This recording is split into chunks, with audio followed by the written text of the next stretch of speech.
Hola amigos, bienvenidos a Alternativa Rural, el programa en el que como cada fin de semana les traemos las principales novedades del sector agropecuario, que en este caso tiene como principales protagonistas al sector arrocero, al de los ovinos y a la capacitación rural. El rubro arrocero es uno de los más pujantes en la agricultura nacional. Unas 140.000 hectáreas están destinadas a la producción, con rindes que alcanzan hasta 8.000 kilos por hectárea en promedio para producción de punta y con costos que oscilan los $1.500 por hectárea. Héctor Ramírez, reconocido técnico del sector, nos habla de las tecnologías y las variedades aplicadas en el país. Paraguay no tiene un programa nacional de mejoramiento de variedades. Y trabajamos variedades foráneas introducidas. Y muchas de esas se han introducido ilegalmente porque no existe organismo que pueda hacer, ni instituciones ni empresas que se dedican a esa actividad. Entonces los productores por su cuenta buscan variedades, introducen la manera que puedan en los bolsillos, en la camioneta y multiplican y siembran. Entonces imagínense Paraguay con la cantidad de hectáreas que tiene y no tiene un programa de apoyo de mejoramiento. Para mí eso es realmente desanima un poco acompañando a este sector que está avanzando en las proporciones que ustedes tienen conocimiento de que en los últimos 10 años de unos 30.000 hectáreas ha subido a 140.000 hectáreas. Y no tiene un programa de fortalecimiento al programa de variedades y mucho menos de semilla, ¿no? A propósito y sobre las afirmaciones del SENAVE de que no están registradas el 80% de las semillas que son implantadas, Ramírez discrepa y nos argumenta su posición.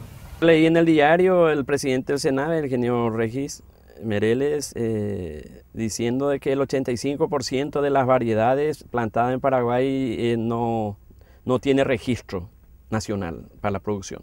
Y eso es falso.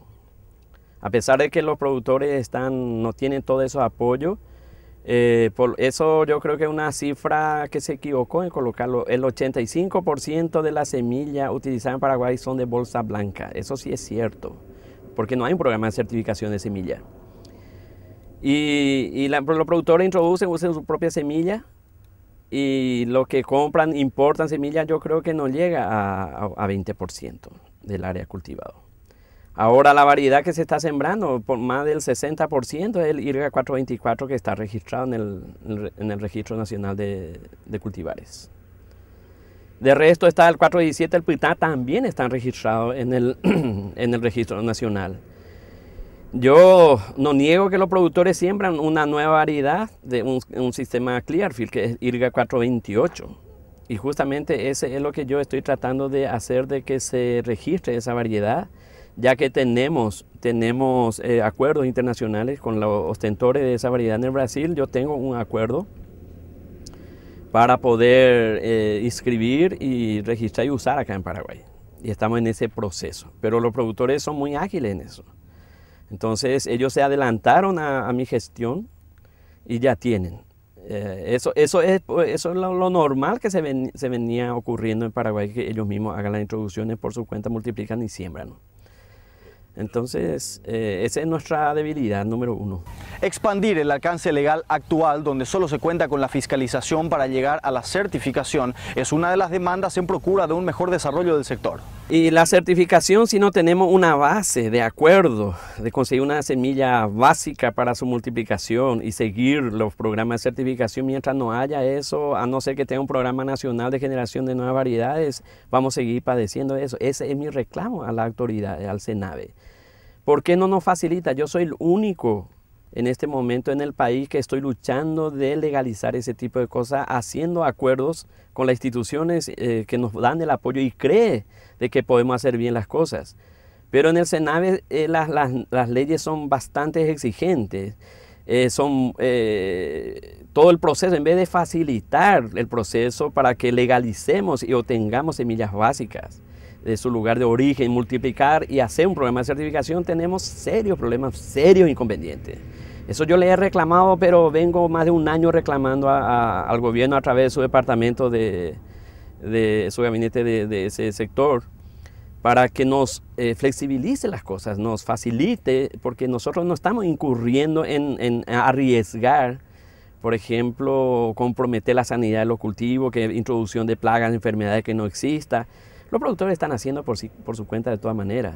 Y yo lo que quisiera tener es una fuente de origen con la semilla básica y ahí partir a los programas de certificación de semilla, que para mí también es una amenaza al sector productivo de que los productores estén sembrando semilla contaminada, arroz colorado, que es una plaga número 1 del cultivo del arroz. Y si no existe control, no tiene fuente, no hay cómo. Paraguay no tiene certificación, tiene hasta lo máximo que tiene es fiscalización de semilla, de estas materiales que se introducen de esa manera y le permiten producir de esta categoría, ¿no? Por otra parte, el experto analiza la actual siembra de arroz y su desempeño. Un poco irregular, un poco atípico, porque la situación que se presentó por los pronósticos que inicialmente hemos tenido para esta zafra del Niño, esto ha impulsado a los productores a que tomen decisiones de hacer una siembra bien tempranera. Es la primera vez que entramos sembrando la primera quincena de agosto, pero también teniendo en cuenta que si el pronóstico era el Niño, que también si hay niños normalmente no existen frío, heladas tardías, ¿no? Entonces por ahí nos arriesgamos, hicimos en agosto por lo menos un 30% del área de los productores que están en ese plan de producción de buscando máximas productividades, hemos conseguido sembrar en esa etapa. Acá en Paraguay septiembre es el periodo más seco, habitualmente eso es así y normalmente veníamos haciendo en septiembre la siembra y esta vez no se dio eso, vino lluvioso, pero se compensó con lo que se hizo en agosto. Y entonces seguimos la siembra en octubre, gran parte, que es la mejor época. Yo creo que un 50% del área de cultivado se hizo en octubre, dentro de un periodo, mejor periodo para la siembra. Y ahora en este final de noviembre se está terminando la siembra, sobre todo los productores de mayor tamaño, ¿no? La productividad y el potencial de crecimiento del sector fueron aspectos también abordados por Ramírez. Y la productividad del año pasado, la gente que consigue hacer bien sus tareas pueden sacar el promedio de 8.000 kilos. Hay oscilaciones muy grandes. En una misma propiedad tenemos arroz de 5.000, de 4.000, de 8, 9, 10.000 kilos. Pero promedio estamos por ahí entre 7.500, 8.000. Es el promedio más casi que se repite de año tras año. Paraguay un potencial en superficie es tremenda. Tiene muchas áreas para abrir. Yo creo que el arroz en ese sentido como cultivo pionero es muy importante porque está abriendo áreas que prácticamente son improductivas. Son lugares bajos, esterales, que con el cultivo del arroz está habilitando campo que después se puede también utilizar para ganadería con una producción 4 o 5 o más veces que lo que actualmente estarían produciendo esas áreas, que prácticamente nada. Entonces la valorización de los campos en la diversidad de usos de esos campos que genera el cultivo es muy importante fuera de lo que el propio cultivo pueda generarlo.